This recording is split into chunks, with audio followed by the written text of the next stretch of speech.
Hi, guys. Welcome to the third episode of Slice of Art podcast. This is my friend Stev. He goes by Chimaera.wav. So why don't you introduce yourself to us and tell us about your creative hobby? Hey everybody, I'm Stev. I go by Chimera.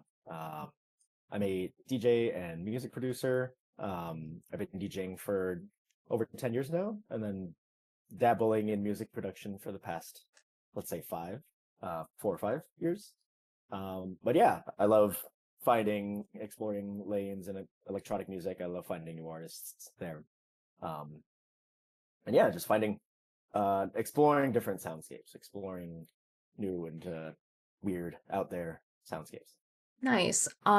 So 10 years ago, you said you were, I think, in high school, right? Yeah, Um, yeah, and why did you start listening to, or what was the interest in electronic music in high school? yeah. Yeah, I think so. A lot of it started, like even before then. A lot of the music that, um, like my mom and my sister and just music that was in the house was, I would say, like electronic adjacent. A lot of it was like new wave music, like Depeche Mode and New Order. Um, where it's like pop music, but there's a strong presence of synthesizers or electronic drum machines and stuff like that.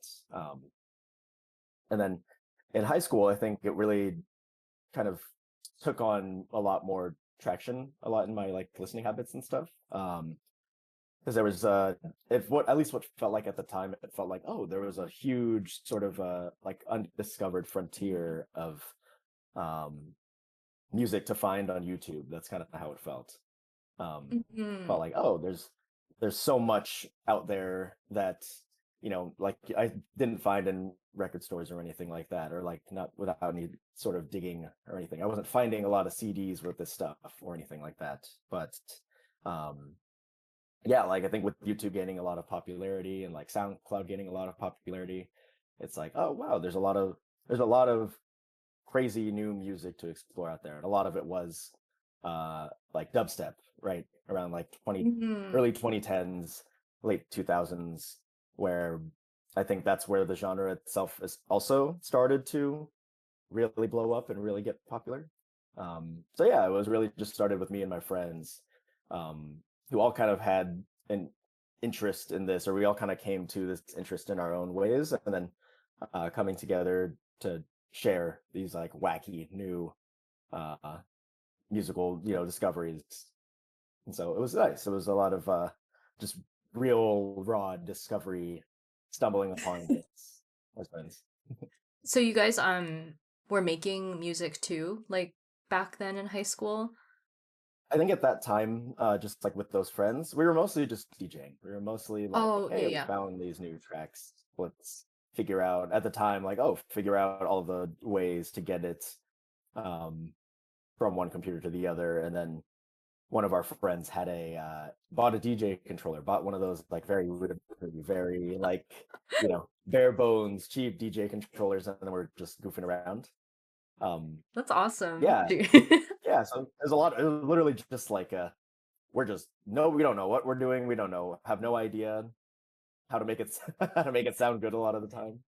We're just throwing things together really haphazardly.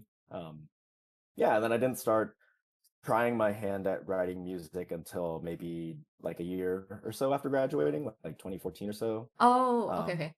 Yeah. yeah, I think before that like a I had bought a copy of FL Studio from like Fry's Electronics, um, and was literally just making the most just incomprehensible garbage in my spare time in my bedroom Wait, as like a high school. I don't know what that program is. Is that like Yeah, a low tier program, or is that like a program that like people commonly use? yeah, I'd say it's very commonplace. Oh, okay, okay. I would call it like a very accessible digital audio workstation, Oh, right? okay, Like okay.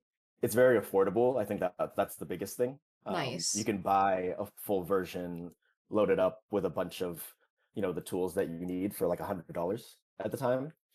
which was like, oh, that's awesome. Like I don't have to work all that much. It's not a crazy, insane, um, purchase in order to have this tool that I can goof around with, or that I can, you know, um, try my hand at it. And so I think to this day, it's still very common, um, for what you can call like, like bedroom producers and stuff like that. People who are just starting out and, um, kind of just want to get their feet wet.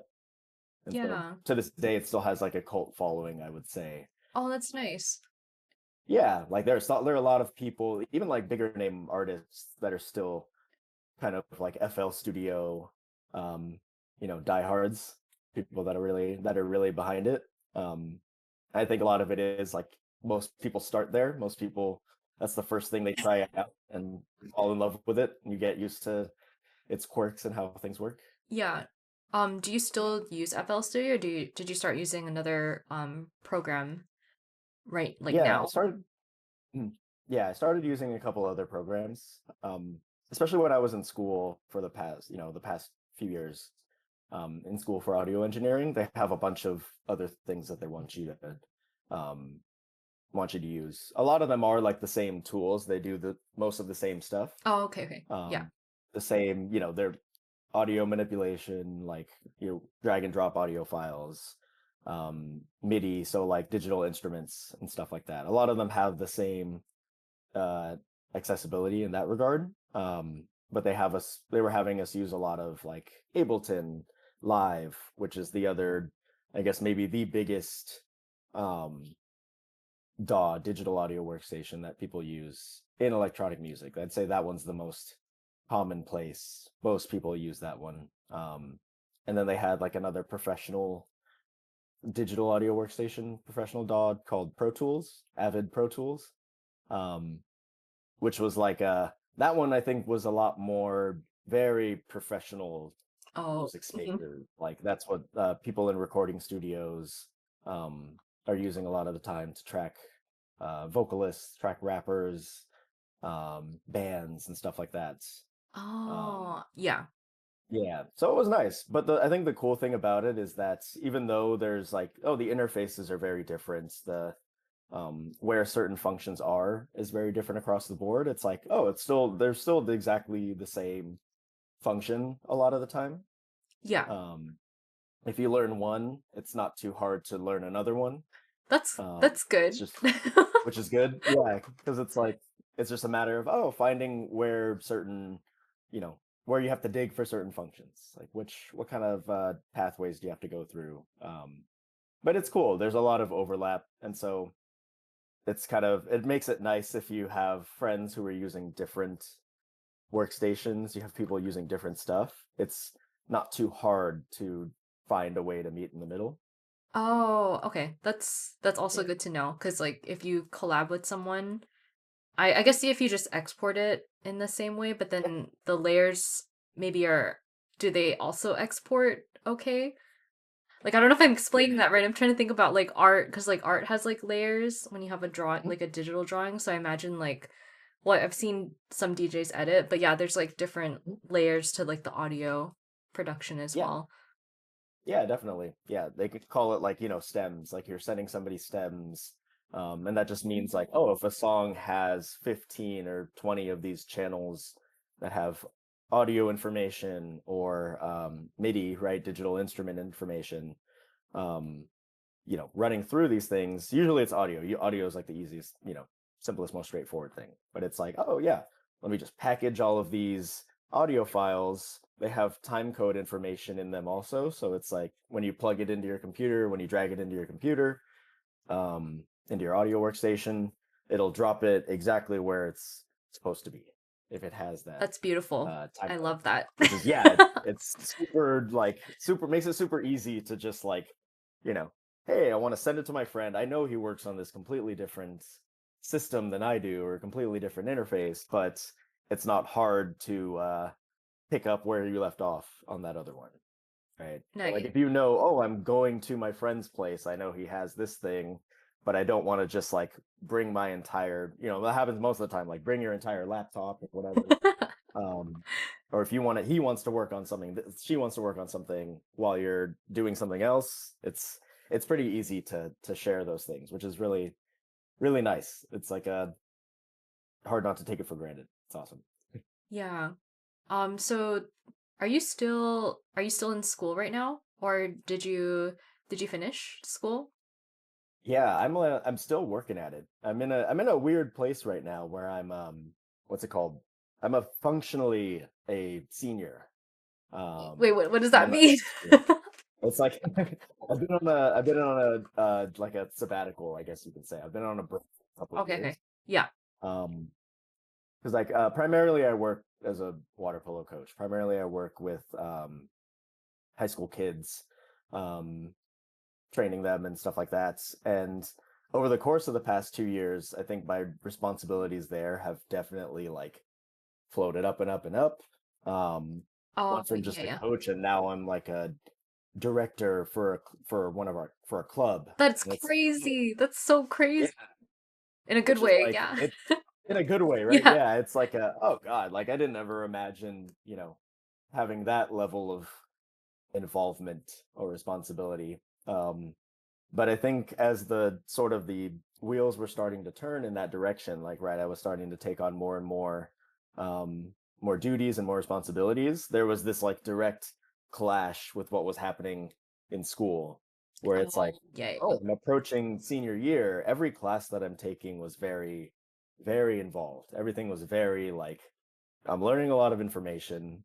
The assignment load, the workload is a lot heavier because there's higher expectations, right? Like you're um, approaching graduation. You're supposed to be getting prepared for professional applications afterwards.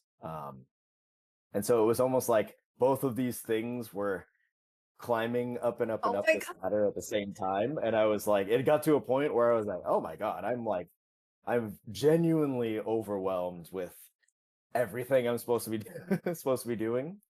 Um, yeah, so that was like kind of the thought process at the time of like, all right, I think I'm doing too much. I think I'm perpetually just that kind of person in general. I think I take on things before I have a chance to stop myself and say like, oh, probably that might be too much down the road.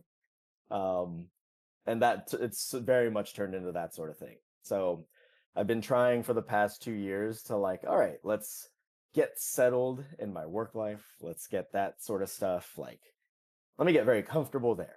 I'm still like trying day by day to get comfortable with new responsibilities and um, new obligations, but it's getting better and better. And so I'm hoping that, like, all right, by the end of next year, especially, or like middle of next year, maybe during the summer, um, I'll be able to return to my studies and resume. Um, because it feels so silly. I'm literally like 2/3, maybe three quarters of the way there. Oh my Right? God. Like, Dude. right? It's like I got past all the boring, like mandatory stuff that everybody has to study. I got past all the general education stuff, and I got to the fun stuff. But it was just got to a point where I was like, man, I'm not even having fun anymore. Like, this is very interesting stuff, but I'm having such a hard time enjoying it and having such a hard time yeah, like remembering that it's supposed to be fun and remembering that it's supposed to be it's artistic expression. It's supposed to be, you know, it's supposed to be a good time. It's supposed to be enjoyable. Yeah. So, It's supposed to help with the yeah. stress, not add more stress to it. Yeah. It's supposed to be an outlet, right? Or like a release from that kind of stuff. Um so that's the hope. I'm hoping that with a little bit more time. I've had a couple years off now and it's been very helpful to um just return to being a listener a lot of the time. Just return to Mhm. oh, I'm just going to look for new music and listen to new music without this expectation on myself of having to create more stuff or having to think about it or look at it in a certain way, in like a critical kind of way, right? It's been an interesting break where now it's like, yeah, I think I'm back to listening to projects with a different lens or like with a different perspective. Um, Mhm. and yeah, and then especially from like a DJ perspective too, I think when I was in school, I wasn't doing that for myself in the same way. like I was before, like when I first started. Um, it felt like, oh, I'm doing this because it's part of my studies, or I'm doing this because it's some sort of obligation that I felt like I had to other people or other like you know other organizations or other entities and stuff like that. Um, so yeah, it's been an interesting sort of loop back around to like doing a lot of it for myself and trying to have it be an outlet for creative expression and enjoyment. Wait, what is your major specification again? Mhm. Major is digital audio technology. Digital Digital auto. audio technology. Yeah, Cool. which is just like a fancy way of saying audio engineering. Um, Pretty much meaning like it's a very like a wide open lane, which I think is why I chose it in the first place. Because there's the professional side of things. There's like, yeah, if you have this digital audio technology degree, you can work in recording studios. You can work Oh, as a recording yeah. engineer, um, in that space. You can also work as a live sound engineer. You can work in concert halls. You can work in like concert venues and stuff like that, helping to put on live shows, helping to manage sound production there. And then there's even like corporate applications and stuff too, which is wild. Like they have in-house audio engineers at like tech companies, um, for like conferencing or when they run live events and stuff like Yeah. that. They have people in-house for those sorts of things. So yeah, even though the major I think it's supposed to be, I think it's intentionally very broad. Yeah. Um, and that was the cool thing too, is that a lot of the skills that we were learning was like oh, I'm learning about, you know, maybe the same process, or it's the same, system of things. I'm just applying it in many different contexts. Um, but it was cool because it was like, oh, the process of how you do things for live sound is not that far off from what you're doing in a recording studio. It's just on a much bigger scale, a lot more pieces and stuff like that. Um, and then that's very different than like, or that's like very similar to like, oh, the stuff that I have at home, like signal chain and systems of work that I have at home. It's just, oh, this is just really small. This is just much, much smaller scale. Um, Yeah. but it was cool because it was like you learn the way that things are done a few times, and then it's just a matter of learning new ways to apply them. That's cool. Yeah, I feel like that's how drawing is too. Like there's Yeah. so many ways to like do something to like achieve like Mhm. colors or like to draw something. And so Yeah. it's pretty cool like watching other people draw and seeing how like they kind of like solve that problem, but they all come from I guess the same place essentially.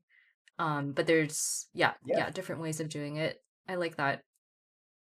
Yeah, I think it's cool. It's like there's no one perfect solution a lot of the time. Mm. There's no like a perfect pathway. Um, I think that happens a lot in music too. It's like the music, there's a ton of just like happy accidents, they call it, right? Where it's like, Oh yeah. I don't know how it got there, but that's where we're at and it's cool and let's roll with it sort of thing. I'd Yeah. imagine that happens a lot in like visual media too. Like you're trying to go for something, whether it's like a color, I don't know. I'm Oh again yeah. totally talking out of like a total like I don't draw. I don't I don't fancy myself a visual like an artistic sort of person. Yeah. That's my understanding, at least from watching like Tango, right? My partner and her sort of endeavors and stuff, and then seeing your endeavors too. It's like I'm totally making assumptions. Yeah, no, no, you're spot on. There's definitely a lot of mistakes and you're just like, well, this works, I guess. This is how it's Yeah, gonna go down. yeah, Yeah. yeah. Um, That's cool. so I noticed that so there when a DJ has a name, it's considered a project, right? Like Yeah, and they can have more or less. various projects as their, I guess, sound changes sometimes. So Yeah, I noticed that you changed your project name. Can you kind of can I yeah, ask you about that? I was like kind of yeah. fascinated about it.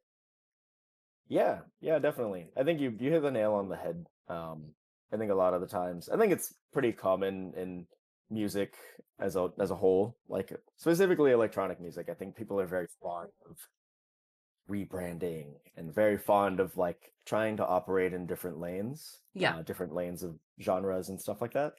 Um, yeah, and so that's kind of how it came about. Originally, I was going by Mistletoe, right? Um, that was like a name that I came up with when I first started playing some of those like smaller club shows, smaller venue opening slots and stuff like that. Um, way back when, like pre-pandemic. This was like 2017, 2018. Um, and I think a lot of it came out of like, oh, a lot of what I was playing at the time was like very high energy dubstep, very in your face, very like loud and almost like obnoxious bass music. That was like the lane that I was having a lot of fun in.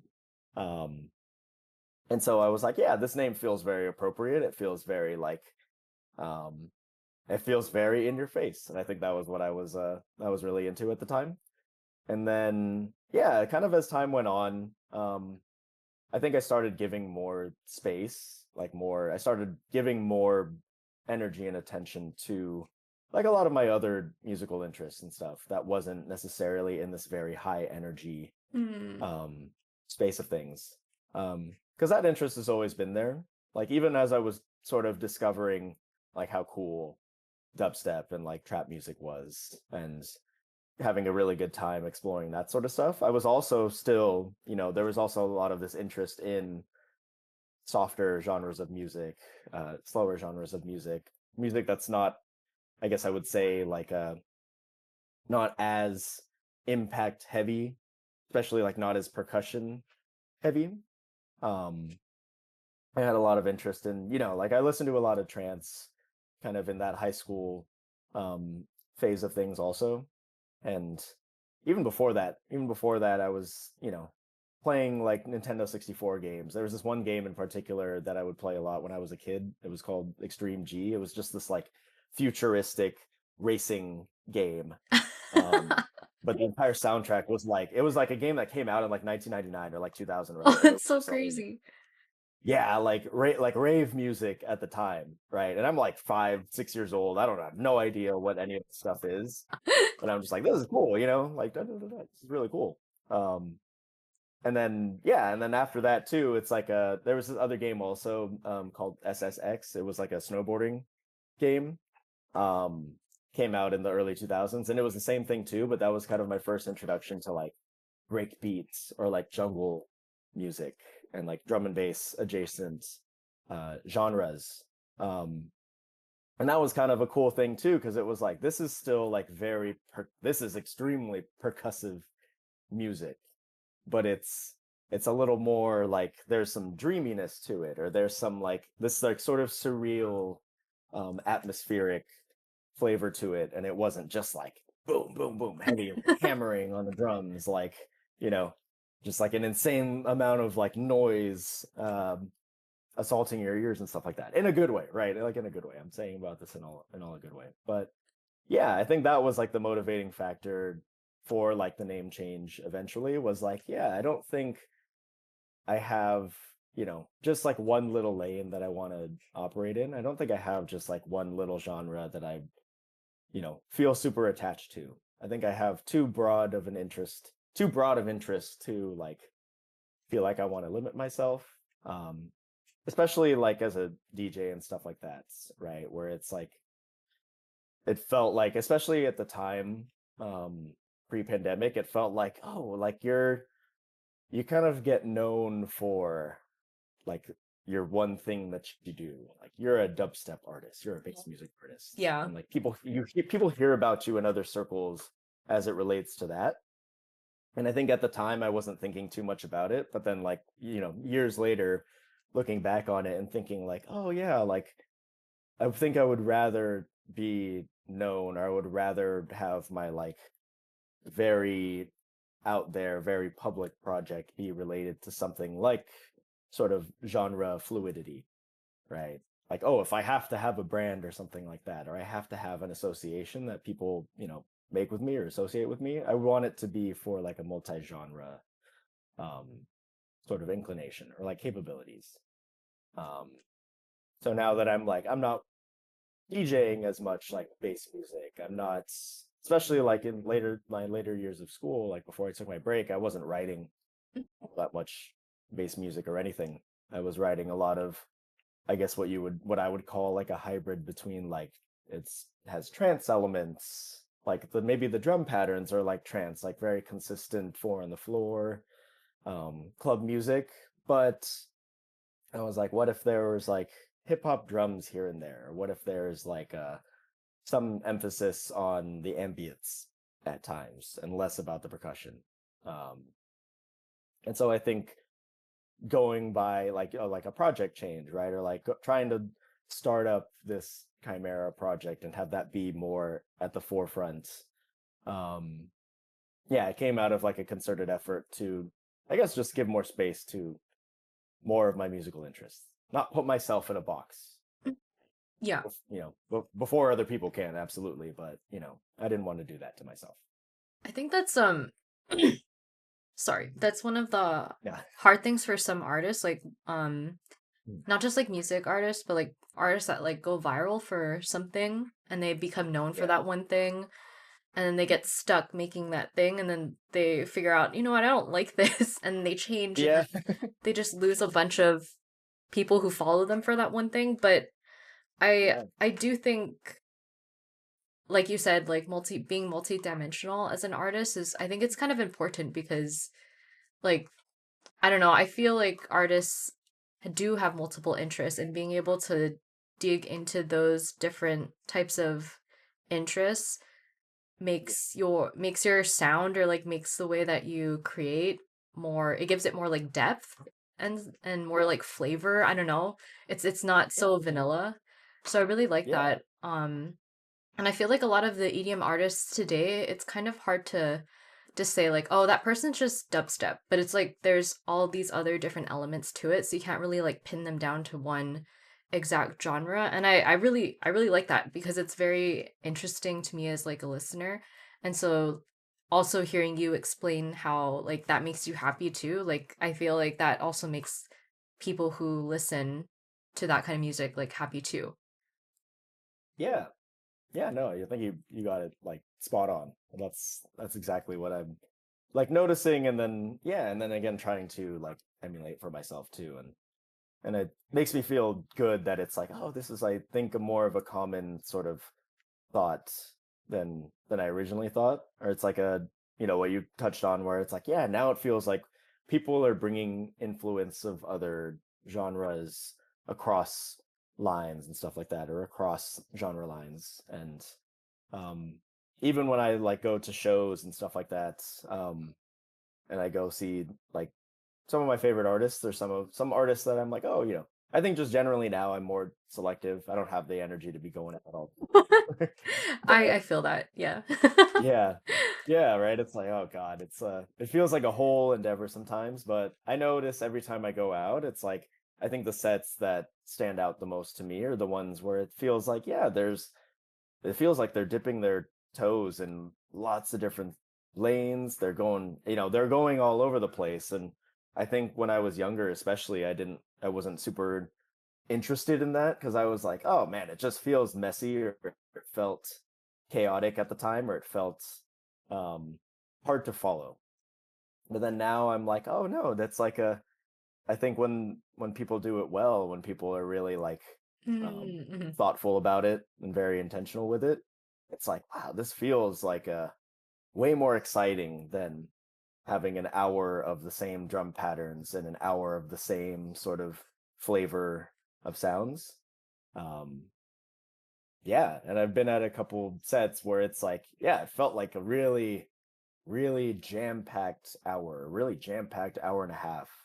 Um, but I love those sets where it feels like, oh, I'm like forced to dance to different rhythms and forced to dance to different drum patterns. I think those are the most interesting to me. Yeah, I think so too. Um, do you, when you perform like a set and stuff, do you have it pre-recorded, or do you do it like on the spot? Like how do you work, and what do you think about those? Are those the only two ways that you can perform? I Yeah, don't know, I'm just asking. yeah, no, for sure. There's like I would say there's a few different uh like ways that people go about it. Okay. And it's like I think at this point there's no real like secret to it either. I think at the really big, really big productions, really big festivals like EDC, Ultra, Coachella, any of those like really major festivals, even like some of the smaller ones too, like the other Insomniac events, um, where there's like a lot of production, right? It's like, oh, there's this massive stage, there's this like huge pyrotechnic aspect, there's this huge lighting aspect. Yeah. I think in those applications, they're very much, yeah, maybe there's people here and there that are maybe not doing like a pre-recorded set, but like definitely like there's certain cues or they're really adhering to a map, like a very specific map with like timestamps and all that kind of stuff of like when they're gonna play certain music and when they're gonna transition to other things, to new songs. And I think that was a lot of what I was doing early. I think when I first started, where it was like, I came from before I started performing live, a lot of what I was just doing was like, yeah, making mixes and putting them up on SoundCloud. And that was like a lot of mapping. Like I was using GarageBand at the time, like Whoa. literally just yeah, whatever free application right on my computer and just like putting audio files one after another. Very sloppy, very messy, but like trying to make it work. So I think that was a lot of what I was doing when I first started performing was like, oh, I felt like an anxiety, right? I felt like an intense need to like know where I wanted to go next and know what I wanted to do next and where, um, how I wanted songs to sequence one after the other. Um, and I think a lot of it was like born out of nerves, right? Like not feeling comfortable enough to like improvise things on the fly. Um, and then that changed like over time too, like as I got more comfortable, um, especially more comfortable in like my own interests and my own like skill set and stuff like that. Hmm. Um, like getting more confident to like not know where I wanted to go and whatnot. Um, and so now in the past, I haven't been playing a ton of shows like in the past couple of years and stuff like that, but the handful that I have played, the biggest ones were like the ParkCon events, Oh like yeah, I the remember Fanime that. Con, yeah, the big Fanime Con, like Renegade, totally illegal, like party in the park sort of thing. Before they shut us down this year. Oh, I think I But yeah, read that too online. I was like, oh yeah, like no. yeah, I think the city finally had enough. I think they were finally like, yep, that's just too much. That's too much for too long. But The smart yeah, at thing would those have been to events. collab with you guys to make money off of it. So yeah, that's a funny can of worms to get into also because there was this whole thing that happened there. Yeah, but it was like yeah, definitely in those spaces now, like as of late, it's like I think I really know what I like and I really know how to get from one specific A to a different B and then a different B to C and then to so on and so forth. So a lot of those it was like I would go into those events like, oh, I know I have this playlist full of songs that I really am enjoying as of late. Um, and it turned into this exercise of like, oh, I would just color code and highlight specific ones. Like, oh, I know I really want to play this song. I know I really want to play these couple of songs. I don't know when. I don't know when it's gonna happen, but I want to figure out a way to like make it happen and stuff Yeah. like that. Um, yeah. And then so especially like going into those events where I know that there's like it might be big, there might be a lot of people. I know people want to hear like anime adjacent music, right? Like remixes and stuff like that. So I think it gave me like a skeleton, right? Like a framework to start off of. Okay. But those ended up turning into like really insane and like very fun improvisational exercises, I guess I would call them, where it was like I think literally like that first year that you were there, it was like I had a plan of like what I wanted to do, and I think I scrapped like 70% of it, and like there was a whole like 30-minute section in the middle of that show where I was just playing whatever the heck. I don't even know what. is coming next. I'm just gonna figure out a way to get from this song to the next one in a way that doesn't sound like a train wreck, and Yeah. we're gonna see what happens. And it ended up being really like fun and sort of loose and just kind of yeah, like the lack of structure I think was very liberating. You look Uh, like you were having a good time. Like you were in your yeah, Saitama cosplay and you're just like, yeah. I was like, yeah, yeah. yeah. And I was like, yeah, I think it's like a that especially that show in particular felt like one of the last few where I really felt like, yeah, there's that like artist like flow states, like athletic or Oh, whatever yeah, like yeah. artist flow state where you're literally in the zone and you're like nothing else is really happening around you, nothing else is really mattering but like what's right in front of you and what you're doing and the people dancing in front of you. Um but yeah, I think that was like a great example of like over time I got more comfortable and confident, and I think like I let go of a lot of that fear of like if I mess something up, if I like pick songs that people don't really like, is it gonna like totally ruin everything? Am I gonna feel really terrible after it? Um, and I think I still get those instances where like you pick something that just doesn't hit, you pick something that like people don't really care about, or you have a cool transition that you think of in mind and then it doesn't work out. Like Oh, you know, no. it doesn't work out. Like you mess something up, and then but then like to that sort of messaging of before, it's like, oh, if it doesn't work out, like you gotta roll with it, and you just Yeah. find a way to keep it. You know, you find a way to make the most of it afterwards. Um, so yeah, I think those like ParkCon events especially were like I think very liberating because almost because it was like such a big thing where there's like a ton of people. If maybe that was a huge reason why it felt more liberating than like the couple times before where I've played and it's like there's 10 people in this room.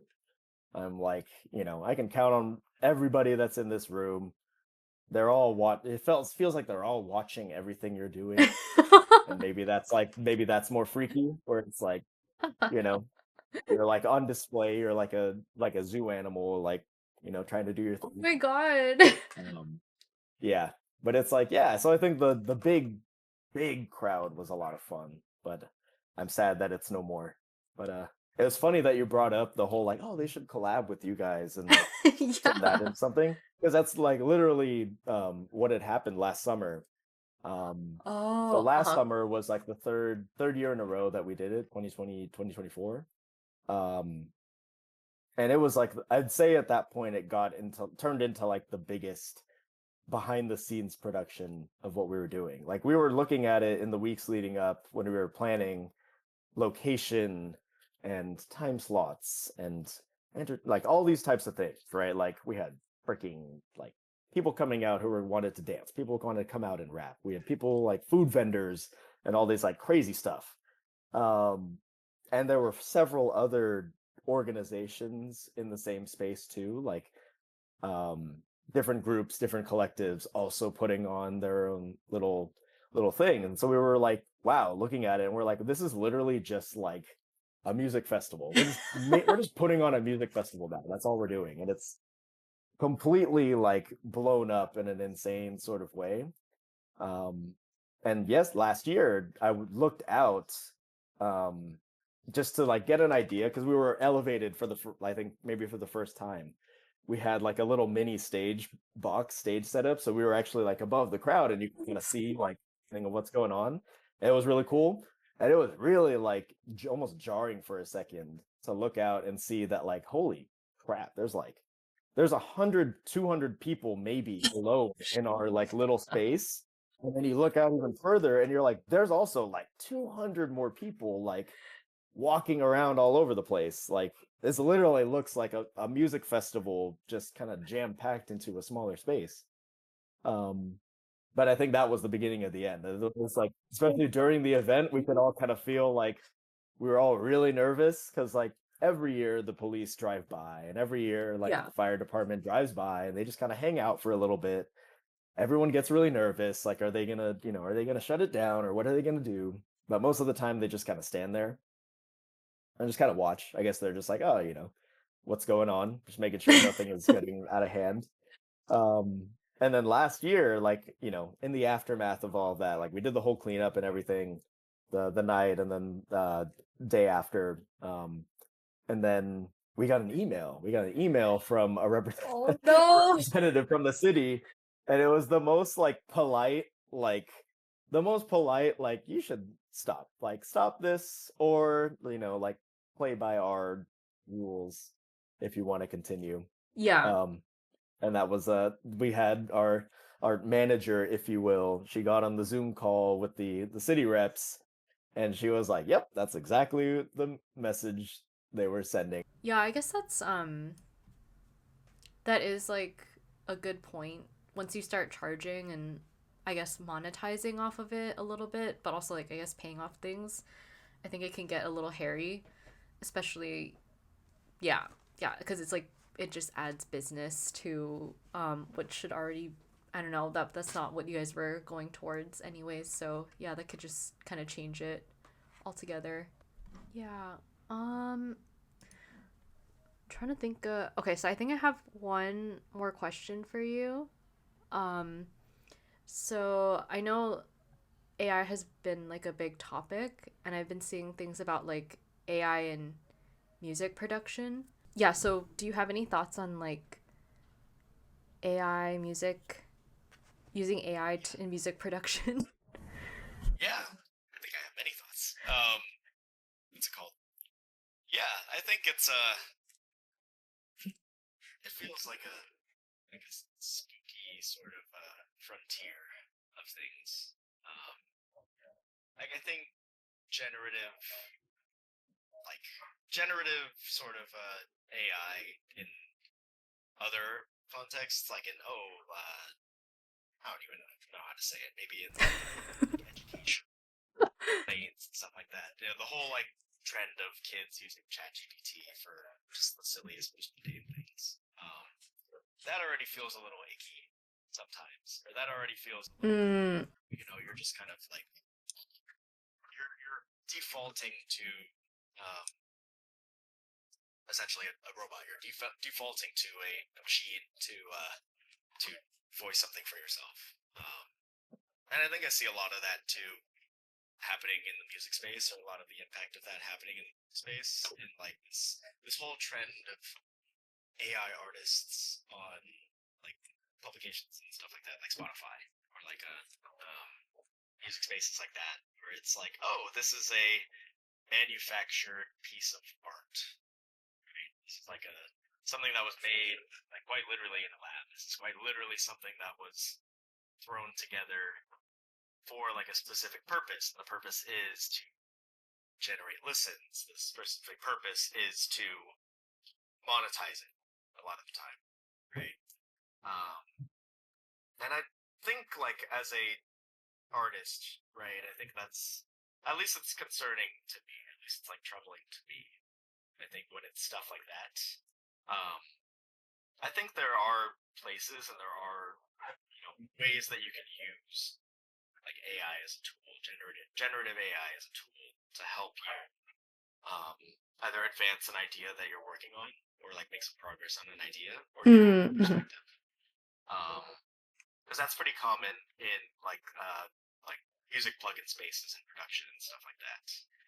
It's like, oh, it'll like spit out an idea for you, or spit out sort of a modification of your idea, and add extra layers or change things up. Oh, okay. I think that's, I guess, the general philosophy that I have about it is that it should be like if you are going to use it, it should be a tool to help you build off of an idea that you already have.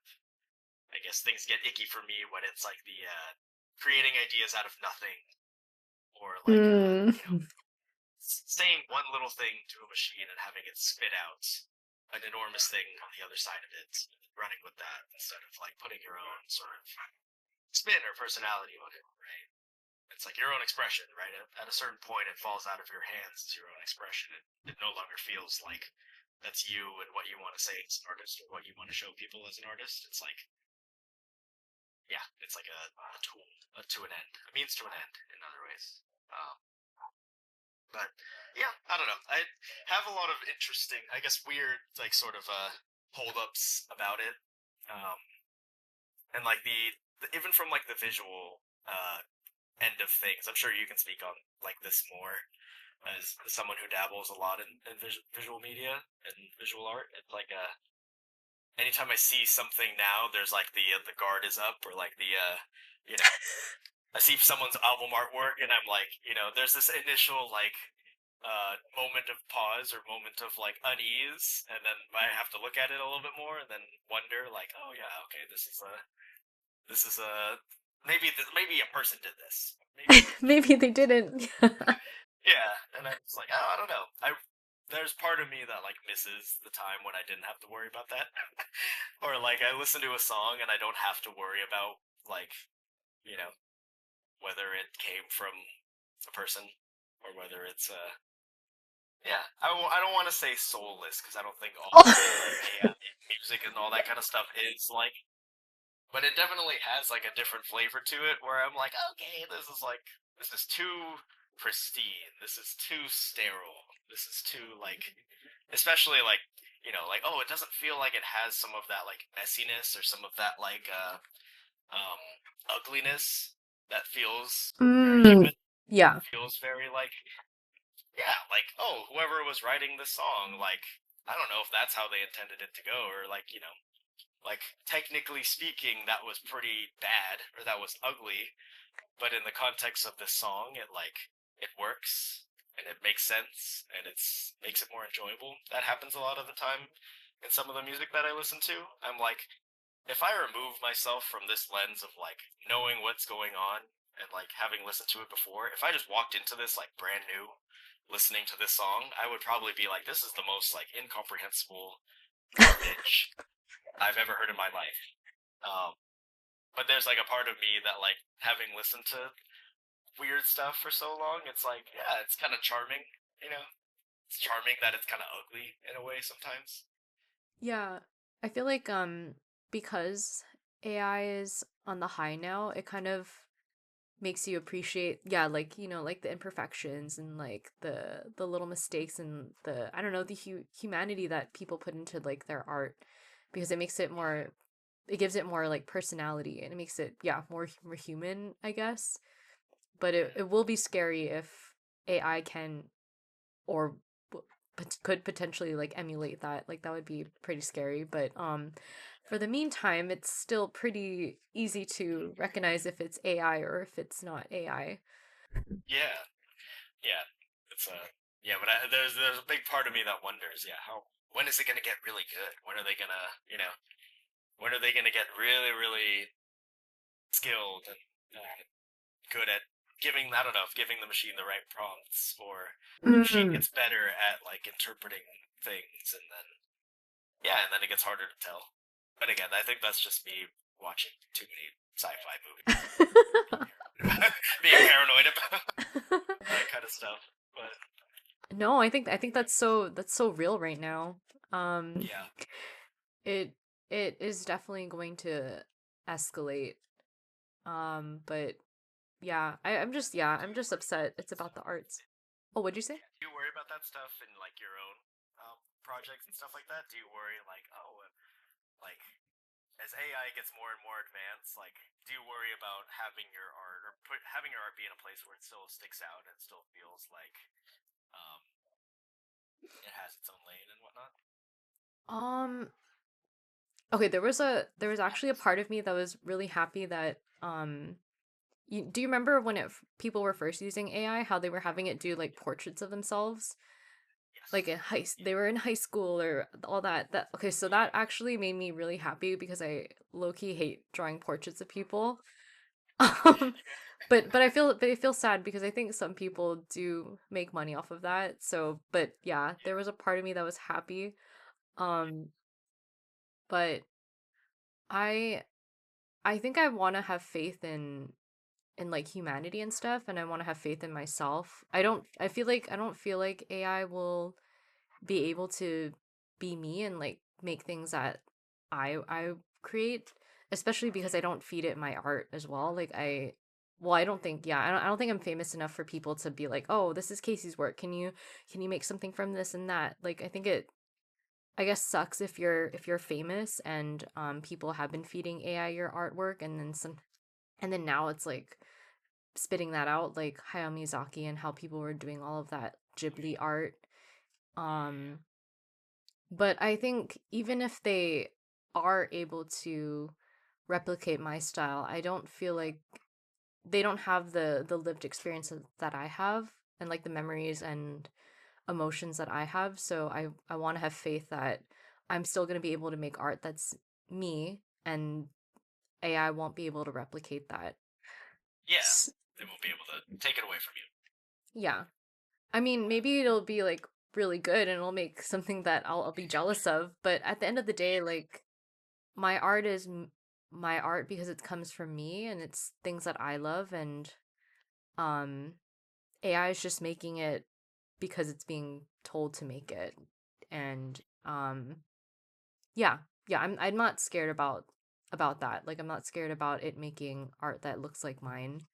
Because at the end of the day, it's not my art, and I'll know, and I hope people will know that that's not my art. That's cool. That's a cool perspective on it. Yeah. Um, I I'm so sorry we had to record this like 3 times. Um, No, that's okay. thank you, thank you so much for coming on as a guest. Thanks so much for having me. Yeah. Do you want to, I guess, drop your socials or whatever? Like, where can people find your stuff? Yeah. So I think I'm most active. At least I used to be more active. I'm trying. This has honestly been a good exercise, right? Like, to. I think I kind of even just coming away from this after our conversation just now. It's like, all right, I'm feeling more inclined to be more involved in music stuff again. Yeah. But I'm most active on SoundCloud. Um, I'm working on. I'm probably gonna end up putting a lot of my like mixes and stuff like that on YouTube. Um, and have some sort of there is a big part of me that wants to start dabbling in like visualizer stuff too, um and like creating visualizers or creating um imagery to go along with like DJ sets, or like later down the road when I start putting more of my own uh original productions and stuff like that up, Yeah. instead of just them living in a little private little box on the side. But yeah, so that's one place to look out for, is like on SoundCloud. I have 100 something plus mixes on there, spanning almost 10 years, spanning over 10 years across genres and stuff like that. Um, I'd say as of late, I'm doing a lot more of this like I would call it like ambient adjacent electronic music. I'm really into like dreamier soundscapes. I'm really into stuff that feels a little surreal, less aggressive, a little softer, a little more whimsical, I guess, if you will. Um, yeah, so that's what I'm working on as of late. People should go listen. Cool. Yeah, I'll definitely link it in the information box. But yeah, thank you so much for your time today and yeah, I look forward to all of your new music in the future. Yeah, thank you so much for having me, Kaci. Yeah. Okay. Bye.